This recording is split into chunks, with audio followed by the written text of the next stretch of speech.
Hola, ¿cómo están? Bueno, pues aquí les traigo este nuevo video. Disculpen, el último video no lo subí con audio. No es un error, sino que así lo grabé. Pero bueno, me estaban pidiendo que para la próxima usara una explicación porque bueno, se ponen a ver los videos mientras están lavando los trastes, mientras están barriendo, etcétera. Entonces, bueno, vamos a tratar de hacerlo así con este video, ¿vale? Am, en el video pasado les expliqué un poquito de lo que es la teoría del caso.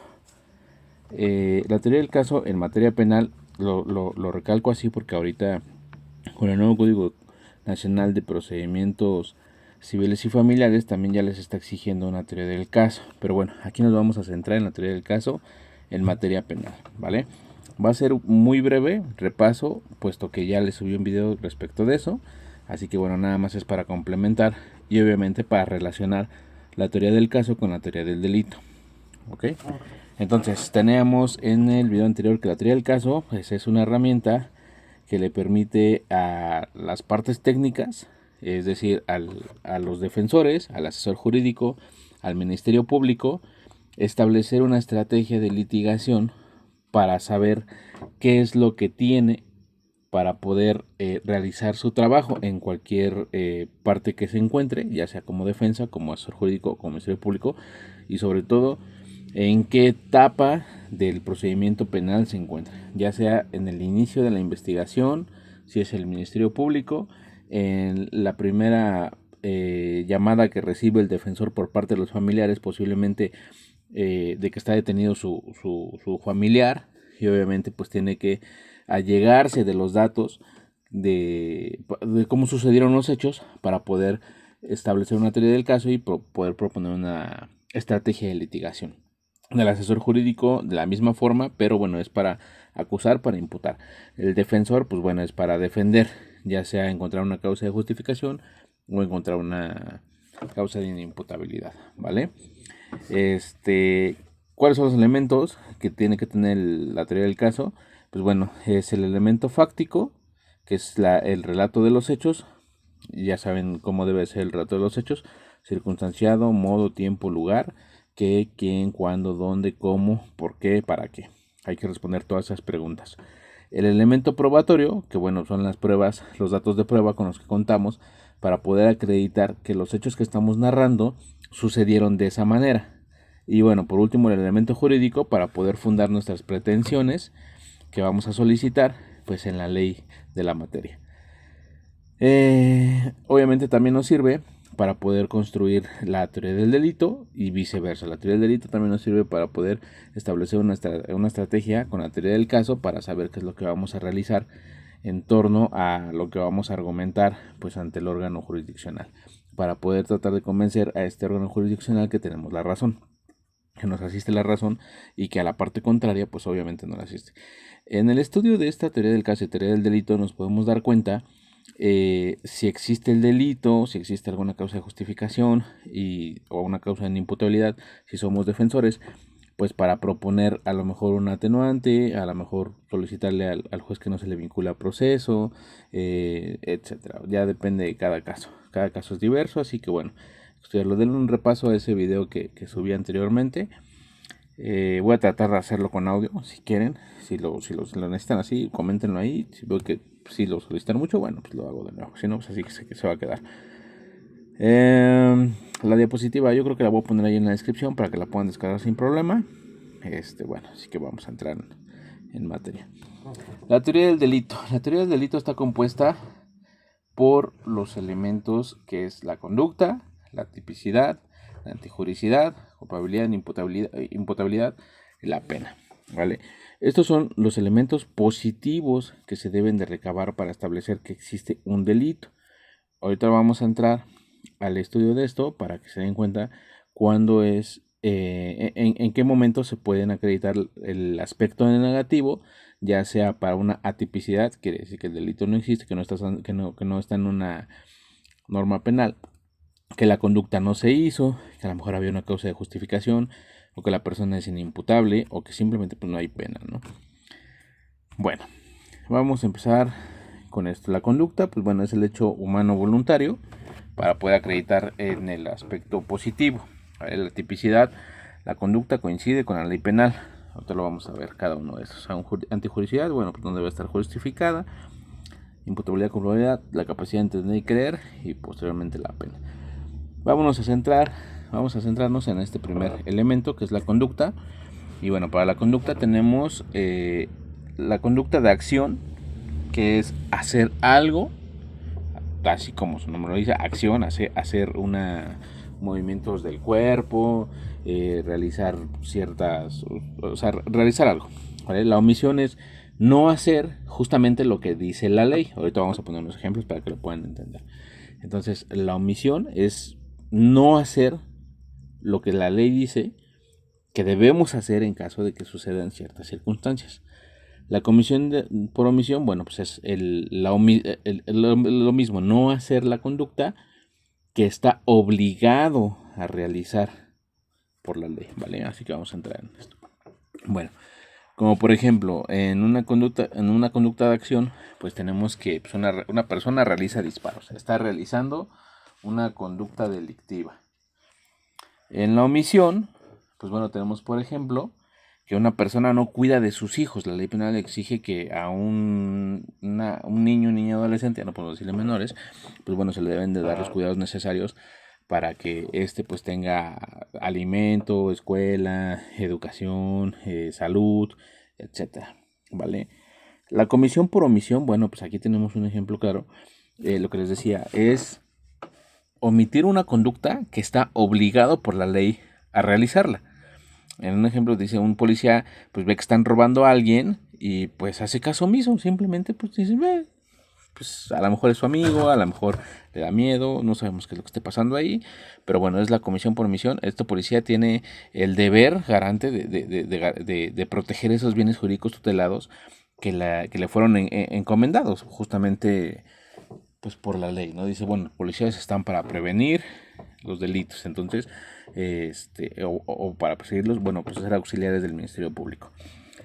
Si no hay conducta, bueno, pues esa es la parte negativa de este elemento, ¿no? Si no hay conducta, pues obviamente no hay delito, no existe una tipicidad, no existe, no hay nada, ¿vale? Su fundamento, lo encontramos, estos son artículos del Código Penal para el Distrito Federal. Por si son de otra entidad donde lo están viendo, pues bueno, traten de buscar su artículo que se relacione con el código de su entidad o con el Código Penal Federal, ¿vale? Lo encontramos en el artículo 15 que dice principio de acto, bueno, el delito solo se puede ser realizado por acción o por omisión. Aquí mismo nos lo está diciendo. Omisión impropia o comisión por omisión. En los delitos de resultado material será atribuible el resultado típico producido a quien omite impedirlo si éste tenía el deber jurídico de evitarlo. Lo que les decía el policía, tiene el deber jurídico de evitar que roben a una persona. Va a tener que tratar de hacer lo posible por evitar que esa conducta la realice esa persona. Si él la realizó, bueno, pues va a tener que perseguir a ese ladrón para poder llevarlo ante la autoridad competente a fin de que sea pues puesto a disposición de un órgano jurisdiccional. Sí, es garante del bien jurídico. Obviamente, pues a lo mejor un guardaespaldas, un policía, alguien que tenía a su cargo un niño, un hijo, pues es garante del bien jurídico. O, de acuerdo con las circunstancias, podía evitarlo. ¿Vale? También aquí tenemos otras fracciones del mismo artículo. Su inactividad es en su eficacia equivalente a la actividad prohibida en el tipo garante del bien jurídico. El que aceptó efectivamente su custodia, vamos a poner por ejemplo pues un custodio de estas camionetas de traslado de valores, ¿no? Voluntariamente formaba parte de una comunidad que afronta peligros de la naturaleza. Vamos a pensar en un salvavidas, a lo mejor en de estas personas que se encargan de vigilar, pues a lo mejor voluntariamente pues que no sucedan cosas ahí en el mar, ¿no? Bueno, obviamente hay gente que sí está encomendada por la misma playa, pero bueno, aquí podríamos también, por ejemplo, a lo mejor se van de campamento, se me ocurre, en alguna escuela y dicen, bueno, vamos a tener a una persona que se va a encargar, dice, oye, ¿sabes qué? Yo sé primeros auxilios, vamos a ir a nadar, etcétera.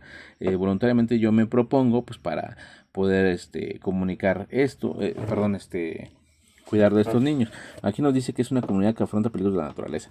A lo mejor un guardabosques o algo así, que se proponga voluntariamente, ¿no? Para cuidar de su cuerpo, pues que si bueno está permitiendo que tal, etcétera.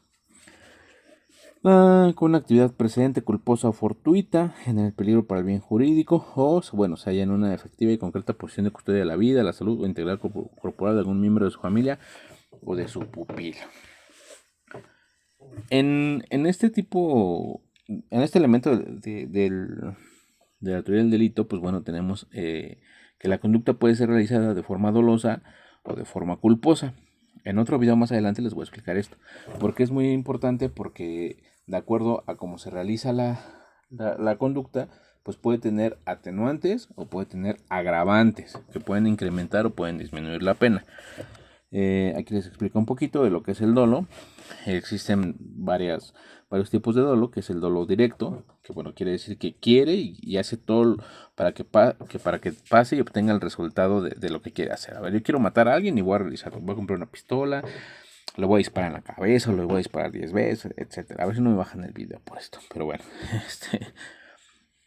indirecto, si yo quiero matar a alguien, pero igual y mato a otros. Bueno, lo mismo, a lo mejor dice, bueno, voy a robar a alguien, pero pues en una de esas se me van a poner, no me importa, voy a matar a alguien, ¿no? O sea, igual y mato o robo a quien sea que me encuentre por ahí. Eventual. El dolor eventual, pues bueno, prevé y acepta el riesgo. Dice, bueno, a lo mejor pasa esto, lo acepto. Ojo aquí, porque hay una delgada línea, ahorita lo vamos a ver. En la conducta culposa, pues bueno, la tenemos la culpa con representación. Y dice, sabía que podía pasar, pero no era la intención. Dice, bueno, pues a lo mejor voy a agarrar un vehículo, voy a conducir a exceso de velocidad y sé que a lo mejor una de esas provoca un accidente, pero no es mi intención provocar ese accidente, ¿vale? En la culpa sin representación, pues bueno, falta el deber de cuidado, pero no quería que pasara. La imprudencia, ¿no? A lo mejor sé que está el semáforo en rojo, me lo voy a pasar y pues digo, bueno, no quiero atropellar a alguien, pero finalmente alguien pasa corriendo, ni modo. La culpa compartida, pues bueno, en un ejemplo de un hecho de tránsito, ambos vehículos no tienen ese deber de cuidado, a lo mejor en una intersección donde no hay un semáforo y los dos van a exceso de velocidad, o por ejemplo van dándose unos cerrones, obviamente pues saben que pueden ocasionar un accidente y al final pues bueno, los dos colisionan, los dos tienen la culpa ahí. ¿Ok?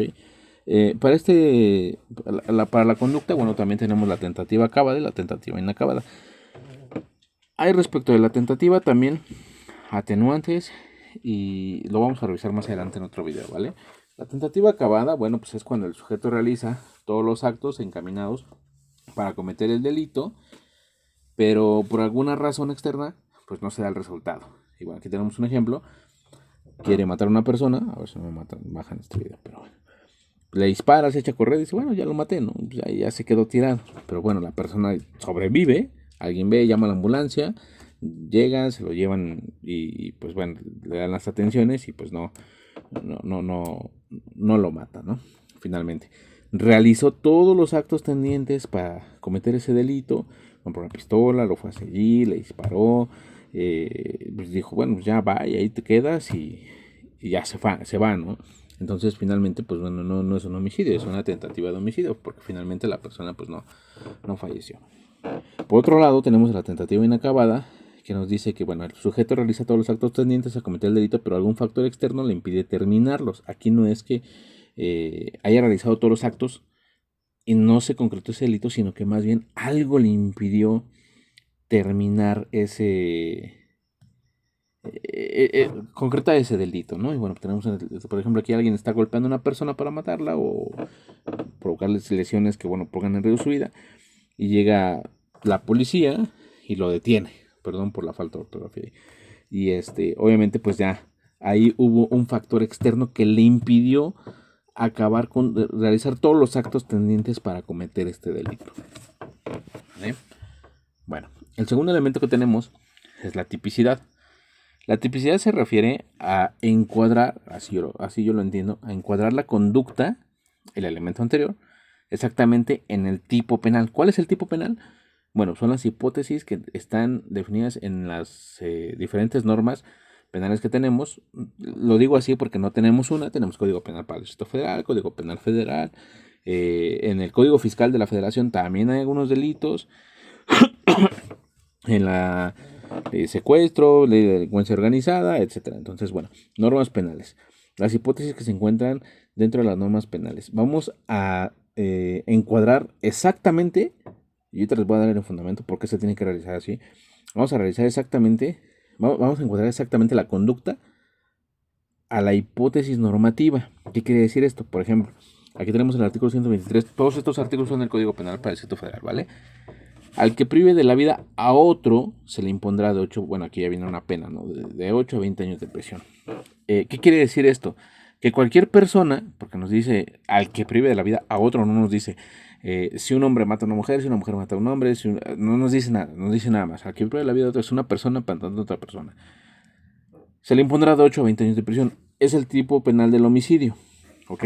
Entonces, la persona que prive de la vida a otro comete el delito de homicidio. Es muy diferente, por ejemplo, si comete el delito de feminicidio en el artículo 148 bis, quien por razones de género prive de la vida a una mujer. Y ahí en ese artículo tienen que revisarlo bien porque nos trae varias fracciones, varias hipótesis que podrían, que más bien, cuando se considera cuando es un feminicidio, cuando hay razones de género, ¿ok? Entonces, si hay razones de género y privan de la vida a una mujer, entonces ya no es un homicidio, ya no podemos encuadrar la conducta dentro del tipo penal de homicidio, lo tenemos que encuadrar en el tipo penal de feminicidio. Cosa muy diversa, que por ejemplo un hombre mate a una mujer simplemente porque a lo mejor la estaba robando, porque la atropelló, etcétera, ¿vale? Ahí no existen razones de género, porque no cometió ese delito solamente porque era mujer, simplemente porque, pues bueno, la robó, porque él hubiera hecho lo mismo con cualquier otra persona. Entonces, no podríamos encuadrar esta conducta en ese tipo penal de feminicidio, lo tendríamos que encuadrar en el delito de homicidio. Obviamente revisando que no se cumpla con los requisitos que exige el artículo 148 bis, porque si se cumple con alguno de esos requisitos, bueno, estaríamos entonces ante un delito de feminicidio. Otro ejemplo aquí es el artículo 144 que dice, bueno, el aborto es la interrupción del embarazo después de la 12ª semana de gestación. Ojo con esto, porque esta legislación, este artículo es de aquí de la Ciudad de México. Tengo entendido que creo que ya en todos los estados ya está permitido el aborto a ciertas semanas. Yo me imagino que no debe de cambiar. Pero bueno, entonces no estaríamos tampoco ante un homicidio ni un feminicidio. Estaríamos ante un aborto. ¿Por qué? Porque la persona no ha nacido todavía. Y obviamente pues aquí nos dice qué es exactamente el aborto. El aborto es la interrupción del embarazo. No estamos asesinando a una persona, no estamos cometiendo un delito de homicidio o de feminicidio, estamos cometiendo un aborto si es que se induce el aborto después de las 12 semanas sin ninguna causa, ¿no? Bueno, no vamos a entrar aquí en detalles porque no quiero pues decir algo que no vaya y me vayan a echar bronca después, ¿vale? Aquí les dejo el dato de que es del Código Penal para el Distrito Federal. Bueno, a esto nos referimos con tipicidad. Su fundamento lo encontramos en el artículo 2, aquí en la Ciudad de México, en el Código Penal para el Distrito Federal, que nos dice principio de tipicidad y prohibición de la aplicación retroactiva, analógica y por medio de razón. Y nos dice, no podrá imponerse pena o medida de seguridad si no se acredita la existencia de los elementos de la descripción legal del delito que se trate. Lo mismo que le estaba yo diciendo. Los elementos de la descripción legal.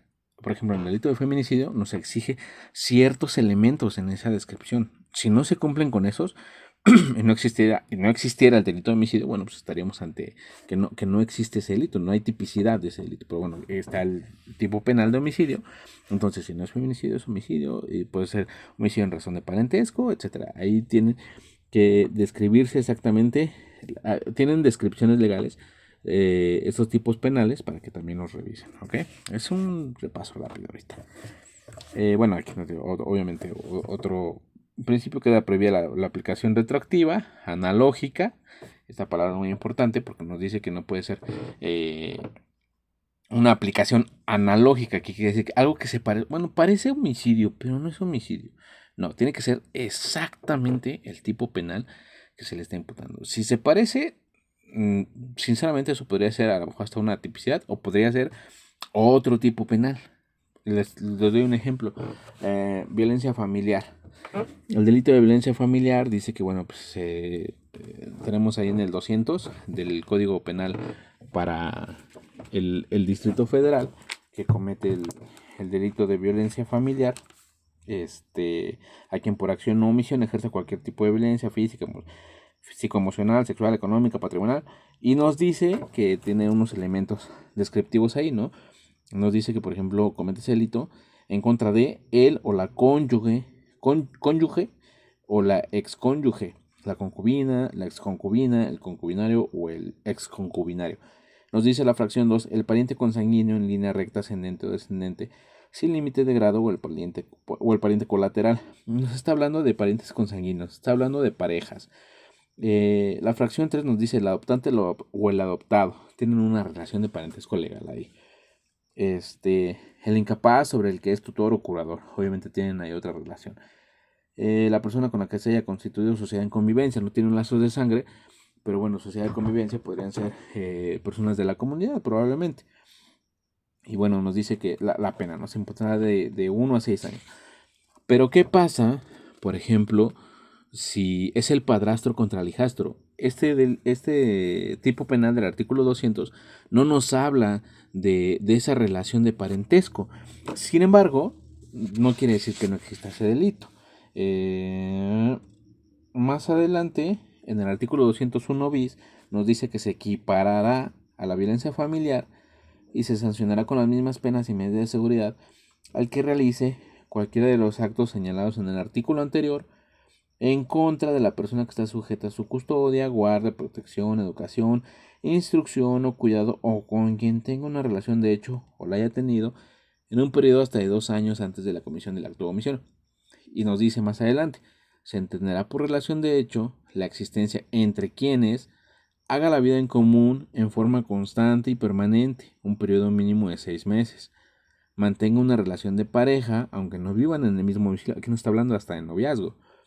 Se encuentran unidos por vínculos de padrinazgo, madrinazgo. Al madrastra, al compadre, bueno, pues es violencia familiar equiparada, ¿no? No es violencia familiar, pero es violencia familiar equiparada. Se incorporen a un núcleo familiar, aunque no tengan parentesco con ninguno de sus integrantes. Y aquí nos viene, por ejemplo, la fracción 5 que nos dice, tengan relación con los hijos de su pareja, siempre que no los hayan procreado en común. Aquí, por ejemplo, a un padrastro que comete violencia física, psicológica, emocional, sexual, en contra de su hijastro, pues no le podemos imputar el delito de violencia familiar. Sin embargo, se puede imputar el delito de violencia familiar equiparada. A esto me refiero a la descripción de qué es la tipicidad, encuadrar la conducta exactamente en el tipo penal. Y nos dice el artículo 2, principio de tipicidad, perdón, no podrá imponerse pena o medida de seguridad si no se acredita la existencia de los elementos de la descripción legal del delito de que se trate. Aquí hay un punto muy importante. Muchas veces cuando vamos a audiencia, el Ministerio Público pues no hace la imputación correcta. Entonces es nuestra oportunidad de argumentarle al juez, y señoría, pues nos está imputando un delito que en la descripción de la teoría del caso que nos está dando con el elemento fáctico, nos está relatando la conducta que se realizó, pues no encuadra con el delito que se está imputando. O sea, no es típico de ese elemento penal. Probablemente vamos a hablar, por ejemplo, de sanciones administrativas contra delitos. A lo mejor nos dice, bueno, pues es que pues estabas orinando en la calle y te voy a imputar un delito. Eso ni siquiera es un delito, es una falta administrativa, no está dentro de una norma penal. Eso es a lo que me refiero. Pues no se acredita la existencia, ¿no? de estos elementos de la descripción legal del delito que se trate. Y por lo tanto, obviamente queda prohibida la aplicación retroactiva analógica, ¿no? Se parece, pero no es de que se parece, tiene que ser exacto. Exacto para que le podamos imponer la pena exacta que está referida en la hipótesis, o bueno, a veces lo tienen referido en la misma hipótesis o a veces más adelante. Espero que me hayan entendido. Si quedan dudas de esto, pueden comentarlo aquí y vamos resolviéndolas, o si no, en alguno de los videos, por ahí está mi número de teléfono, ahí me mandan mensaje, ¿vale? Bueno.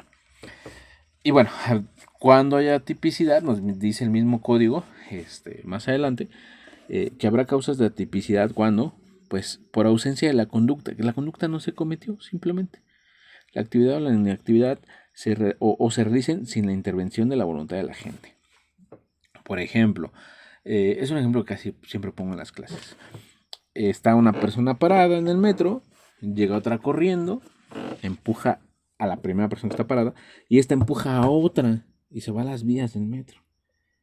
Entonces, obviamente, no fue la voluntad de esa gente, fue un factor externo, irresistible, una fuerza irresistible que la obligó a moverse de su lugar, y esto provocó que empujara a otra persona y bueno, finalmente cayera esta persona en las vías, ¿no? Esa es inactividad, bueno, se realiza sin la intervención de la voluntad de la gente. La tipicidad por falta de elementos del tipo penal, lo que les decía hace un ratito, a lo mejor si no existiera el delito de violencia familiar equiparada, pues no podríamos imputarle un delito de violencia familiar a esa persona, simplemente porque no existe, no reúne los elementos del tipo penal. No es su concubino, no es su cónyuge, no es un adoptado, no es un pariente consanguíneo, entonces por lo tanto pues no se puede imputar ese delito. Probablemente sea imputable otro delito, a lo mejor le causó golpes, bueno, le podemos imputar el delito de lesiones, pero no el de violencia familiar. Y a lo mejor si no existiera el delito de lesiones, bueno, pues ni modo, si la lesión estaba en sanar menos de 15 días, sabemos perfectamente que aquí en la Ciudad de México ya no es delito, se va a juez cívico, está derogado esa fracción, la primera fracción. Entonces, no se le puede imputar eso, o sea, si falta alguno de los elementos que integran la descripción legal del delito que se trate. ¿Ok? Entonces es un elemento de atipicidad. Tenemos un elemento negativo y por lo tanto, con un elemento negativo, pues bueno, no se configura el delito. Atipicidad por error de tipo, bueno, el agente abre con error de tipo. Voy a hacer un video respecto de los tipos, de los errores de tipo, porque sí está bastante extenso. Lo voy a hacer un poquito más adelante, ¿vale?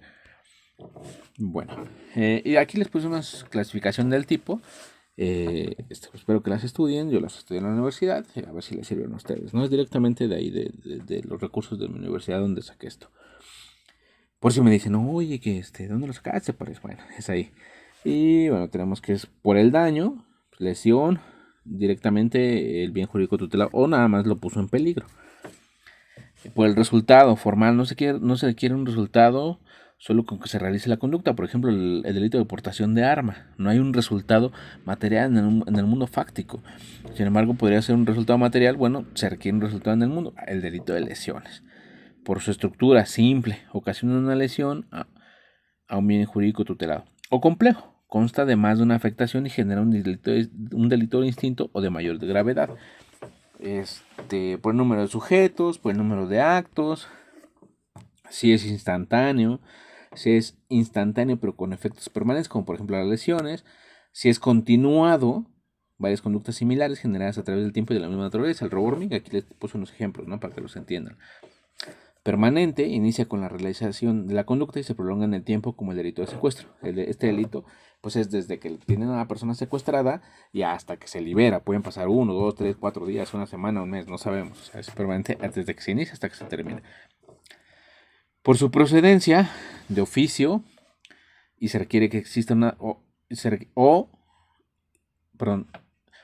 oficio y se requiere que exista una denuncia del hecho por parte de cualquier persona, no necesariamente de la persona afectada, de la víctima o de la parte ofendida, o de querella, si es necesario que el sujeto pasivo, aquí sí es necesario que el sujeto pasivo o su legítimo representante pues denuncien el hecho. Más adelante vamos a ver estos requisitos de procedibilidad. Les voy a hacer un video también de la audiencia inicial, de cómo se inicia la denuncia, la investigación complementaria, etcétera, ¿vale? Para que vayamos desmenuzando esto.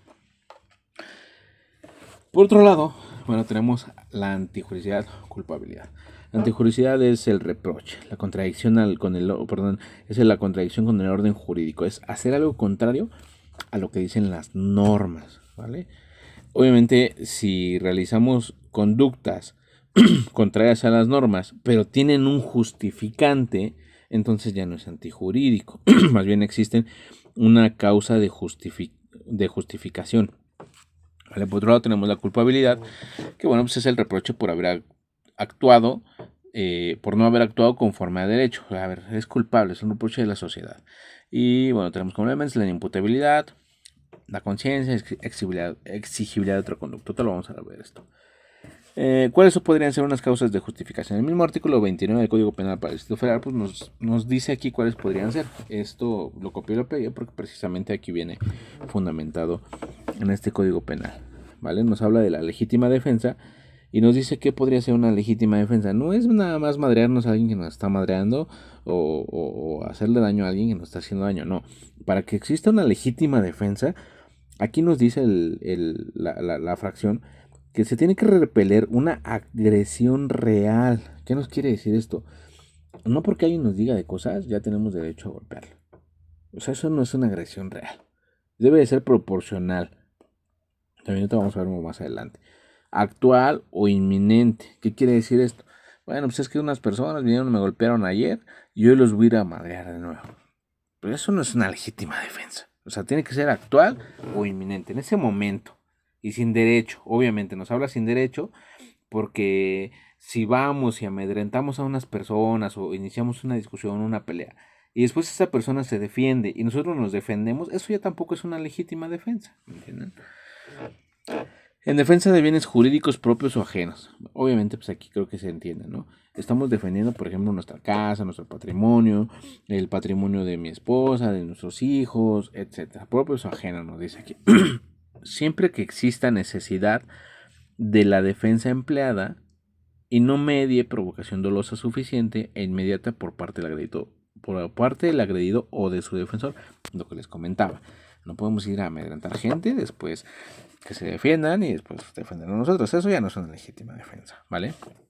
Nos dice, se presume que existe legítima defensa, salvo prueba en contrario, cuando se causa un daño a quien por cualquier medio trate de penetrar o penetre sin derecho al lugar en que habite de forma temporal o permanente el que se defiende, al de su familia o al de cualquier persona respecto de las que la gente tenga la obligación de defender, a sus dependencias o al sitio donde se encuentran bienes. Un guardia de seguridad que a lo mejor lo pusieron a cuidar una bodega, bueno, tiene salvo prueba en contrario, ¿no? Igual presunción existirá cuando el daño se causa a un intruso al momento de sorprenderlo en alguno de los lugares antes citados en circunstancias tales que revelen la posibilidad de una agresión. Ojo con esto, porque se habló hace un tiempo respecto de esta reforma, de que decían, si ves a alguien que se mete a tu casa ya le puedes disparar. Bueno, para empezar, ¿por qué tendrías un arma, no? Si tienes el arma, tienes permiso, ves una persona ahí, probablemente está desarmada, pues no puedes llegar y dispararle, ¿no? Porque nos dice también acá arriba, siempre que exista necesidad de la defensa empleada, ¿no? Y obviamente tiene que ser proporcional. Vamos a hacer un video respecto de esto más adelante para entenderlo un poquito mejor, ¿vale? Pero si a lo mejor esa persona está en la oscuridad, ya oímos que rompió un vidrio, ¿no? O a lo mejor viene, vemos que pues, a lo mejor trae algo en la mano, es que ya sabemos qué es, o anda ahí esculcando cosas, bueno, ni modo, pues es legítima defensa. Ese vato no vio en mi casa y bye. Vamos a hacerlo más adelante. El estado de necesidad justificante. Bueno, nos dice que esa es otra causa de justificación.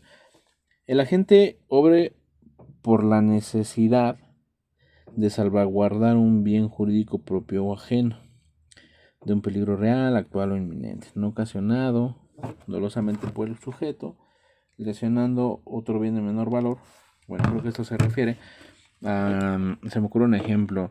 Está, no sé, un alpinista por ahí en medio de una tormenta y ve a lo lejos una cabaña y rompe un vidrio y se mete para salvaguardarse, porque no se muere. Bueno, está salvaguardando pues un bien de mayor valor que su vida y lesionando otro que, bueno, pues es la propiedad privada.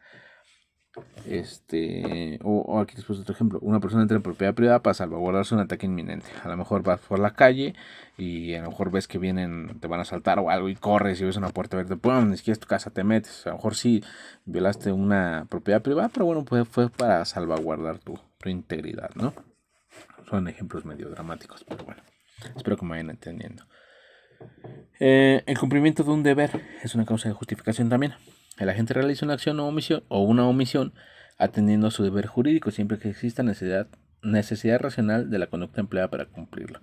Simplemente, policía ve que le están disparando a alguien, está en cumplimiento de su deber, no hay más.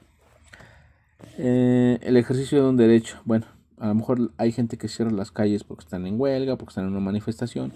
Sabemos que eso podría ser hasta una infracción nada más. A lo mejor, pero bueno, aquí les puse un ejemplo así, ¿no? Consentimiento presunto.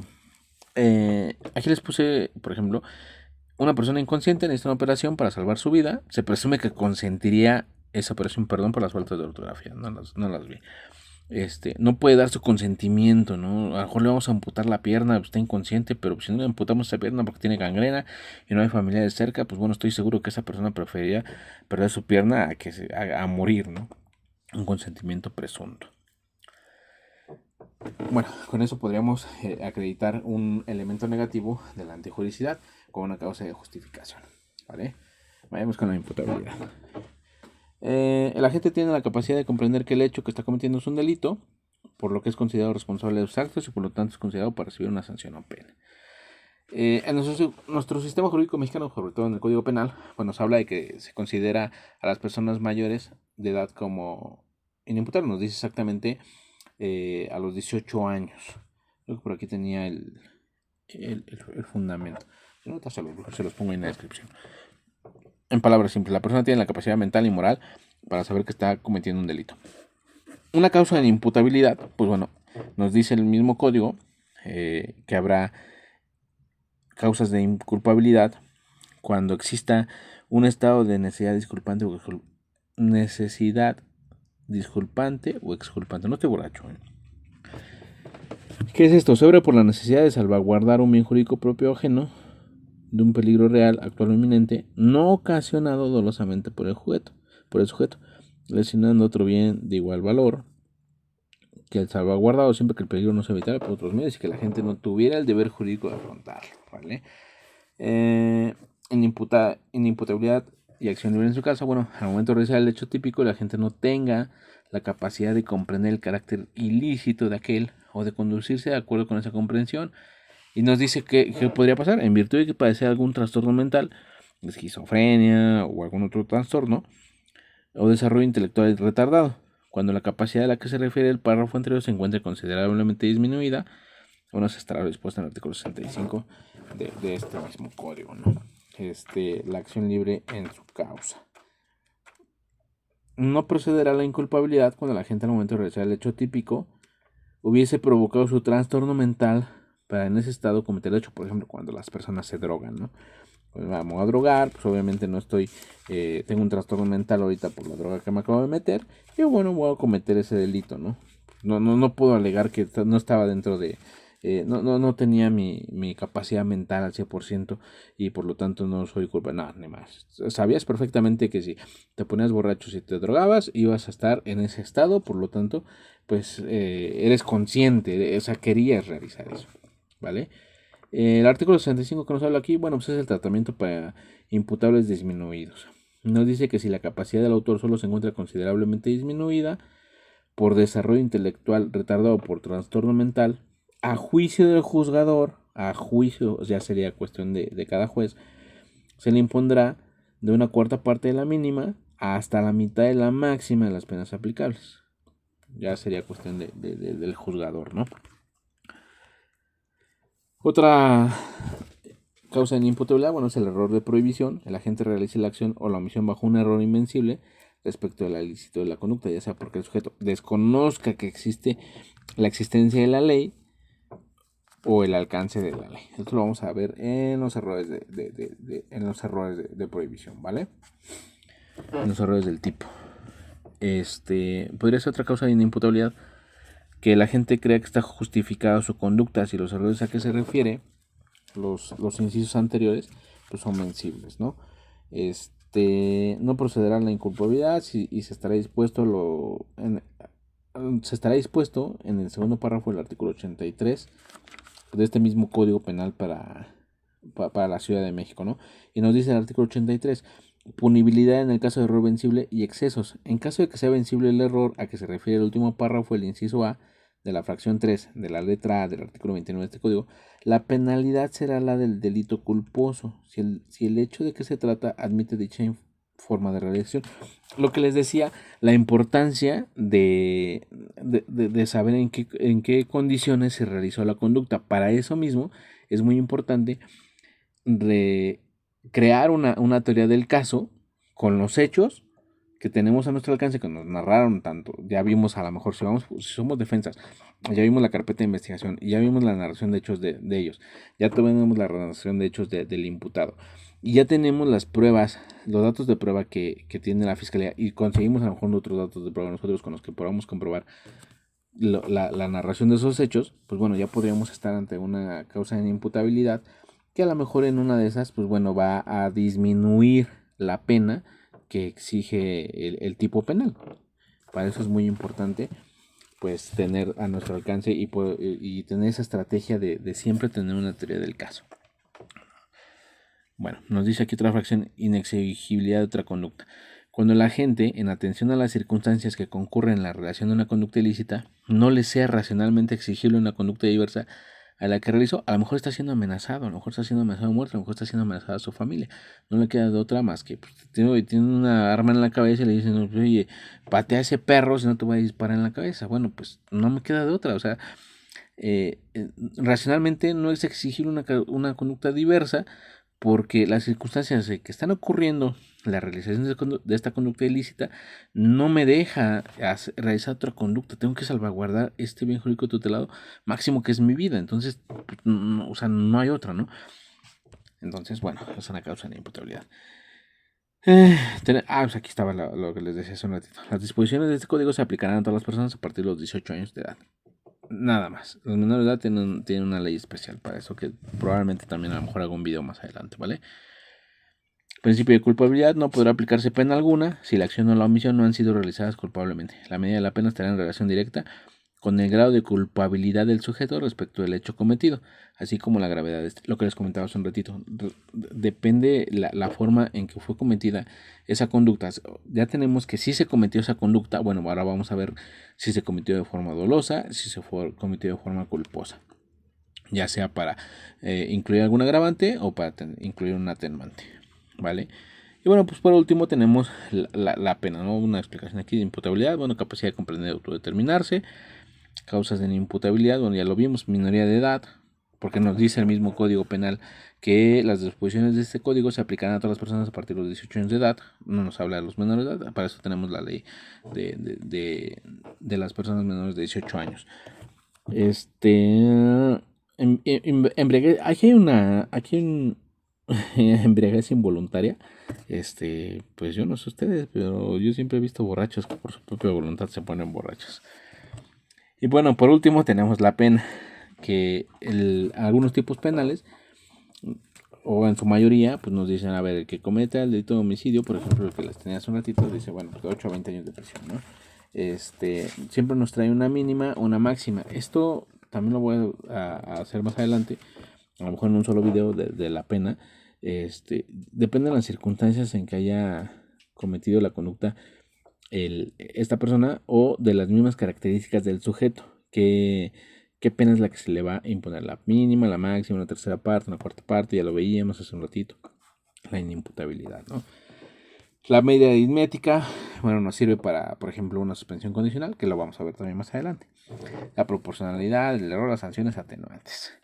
Y nos habla también de cuáles podrían ser las penas que podrían ser acreedores a estas personas si es que sí se les configuran los otros elementos del delito. Si tenemos positivamente todos los elementos del delito, bueno, pues por último nada más nos falta calcular la pena o ver qué pena es la que podría ser acreedor a esta persona. Estas penas siempre vienen aparejadas en las hipótesis de los tipos penales. Para eso hay que revisar nuestros códigos para ver, de acuerdo a nuestra teoría del caso, de acuerdo a las circunstancias del elemento fáctico, cómo fue, cuál fue la conducta que se realizó, de qué forma, en contra de quién, cuáles eran los elementos que traía consigo este sujeto, un arma de fuego, fue con violencia, sin violencia, fue culposamente, fue dolosamente, fue en contra de dos personas, fueron dos personas o más. Entonces aquí ya tendríamos que calcular la pena de acuerdo a lo que nos dice cada una de estas hipótesis. Y bueno, por último les puse aquí el artículo 30 del Código Penal para el Distrito Federal. Pues bueno, nos tiene un catálogo de penas que pueden ir desde la prisión, pues bueno, creo que no hay mayor explicación, ¿no? Tratamiento en libertad de imputables, semilibertad, trabajo en beneficio de la víctima del delito en favor de la comunidad, a lo mejor es un delito muy menor, sanciones pecuniarias, bueno, pagar cierta cantidad, decomiso de los instrumentos, objetos y productos del delito, por ejemplo en la extinción de dominio, suspensión o privación de derechos, destitución e inhabilitación de cargos, comisiones de empleos públicos en caso de que sean servidores públicos, pues obviamente se les va a destituir, a lo mejor te inhabilitamos por 10 años, creo que por ahí había una noticia de que no recuerdo qué era de Peña Nieto, se apellida Videgaray, lo habían inhabilitado para ejercer el cargo público por 10 años, ¿no? Por un delito que se le había encontrado. El artículo 31. Aquí tenemos otro, el catálogo de medidas de seguridad que no hay que confundir con las penas. Unas son medidas de seguridad que se le pueden imponer a personas que no son todavía imputables de un delito o que no se les ha acreditado, no se les ha sentenciado y no se les ha comprobado de que sí se cometió ese delito y no se les ha dado una sentencia, pero se les puede imponer a personas a lo mejor agresivas o que se tienen miedo de sustracción de la justicia, que se van a sustraer del delito o simplemente que van a entorpecer la investigación. Y bueno, nos dice que podría ser la supervisión de la autoridad. A lo mejor sabes que me vas a venir a firmar cada mes en lo que tenemos tu procedimiento. Lo vamos a ver más adelante con lo de la audiencia inicial, audiencia intermedia y etcétera, ¿no? Prohibición de ir a un lugar determinado, obligación de residir en él. Oye, ¿sabes qué? Pues mientras estamos investigando, pues no puedes salir de la Ciudad de México, ¿no? O no puedes acudir a la oficina, o a lo mejor eres un servidor público, no puedes acudir a esa oficina de tu trabajo, porque obviamente vas a destruir la información que está ahí, ¿no? O no puedes ir a molestar a cierta persona. Tratamiento de inimputables o imputables disminuidos, lo que les decía del artículo que vimos aquí hace ratito. Tratamiento de deshabituación o desintoxicación, bueno, pues a lo mejor estás drogado, pues vamos a tratar para desintoxicarte, ¿no? Prohibición de comunicarse por cualquier medio por sí o por interpósita persona con la víctima ofendido o con las víctimas indirectas. Bueno, creo que este no tiene mayor explicación, ¿no? Cuando se trate de delitos que impliquen violencia contra las mujeres, quien juzgue podrá imponer además la siguiente. Aquí nos viene unos incisos. La prohibición a la sentenciado de acercarse o ingresar al domicilio, lugar de trabajo de estudios de la víctima, las víctimas indirectas o cualquier otro lugar que frecuente la víctima. Creo que no necesitan explicación estos incisos, ¿verdad? Apercibir al sentenciado a fin de que se abstenga de ejercer cualquier tipo de violencia contra la víctima o víctimas indirectas. Obviamente, si cometen este tipo de, o sea, si violan estas medidas de seguridad, pues van a ser, a lo mejor, ¿sabes qué? Te voy a dejar libre en lo que estás en este procedimiento, pero te voy a imponer estas prohibiciones y en caso de que las incumplas, pues bueno, pues vienes para acá. Lo vamos a explicar en la audiencia inicial. Está muy interesante esto. Esto nada más aquí estábamos revisando los elementos del delito, no tenía nada que hacer y dije, bueno, pues a ver qué hacemos, ¿no? Ordenar la vigilancia por parte de la Secretaría de Seguridad Pública del Distrito Federal en lugares en que se encuentre la víctima o las víctimas. Este es el código Águila, ¿no? El que le dicen a la Secretaría de Seguridad Pública. Oye, ¿sabes qué? En esa casa hay una persona que sufrió violencia y que se corre el riesgo de que a lo mejor sea víctima nuevamente de violencia, por lo tanto te solicito que des instrucciones a tu personal para que estén dando rondines, para que vayan a verla a su casa, para ver cómo está, si no necesita apoyo de la policía, etcétera. Y por último, ordenar la custodia por parte de la Procuraduría General de Justicia del Distrito Federal a la víctima o víctimas indirectas en los casos en que las circunstancias de riesgo lo ameriten por el tiempo que determine el juez. Y bueno, para la imposición de la pena, pues también tenemos un principio de legalidad que está en el artículo 1 del Código Penal para el Distrito Federal, que nos dice que a nadie se le impondrá una pena o medida de seguridad, sino por la realización de una acción o omisión. No nada más vamos a estar imponiendo penas o medidas de seguridad, nada más porque sí, no, tienen que estar justificadas. Y sobre todo las medidas de seguridad y las penas, pues obviamente pues, vienen aparejadas en la misma hipótesis de la conducta, ¿no? De la conducta delictiva, de que se trate. Y nos dice expresamente prevista como delito, sino por la realización de una acción o omisión expresamente prevista, lo que les decía hace un ratito, tiene que estar exactamente lo que dice ahí en la hipótesis de la normativa. Y estábamos revisando, voy a agarrar un delito aquí, encubrimiento por receptación, dice, se impondrán de 2 a 7 años de prisión, nos dice una mínima y una máxima, lo que les explicaba hace un ratito, depende pues ya las circunstancias en que se cometió eso. Que por cierto, por allá había salido una jurisprudencia respecto de este delito, se las voy a poner, tengo un chat ahí de abogados, estudiantes y demás, si quieren unir avísenme y yo los meto sin problema, tengo un chat de Telegram también, ahí les voy a mandar jurisprudencias de repente. Teníamos otro delito, tráfico de influencia. Al servidor público que por sí o por interpósita persona promueva o gestione la tramitación de negocios, etcétera, y nos dice una pena.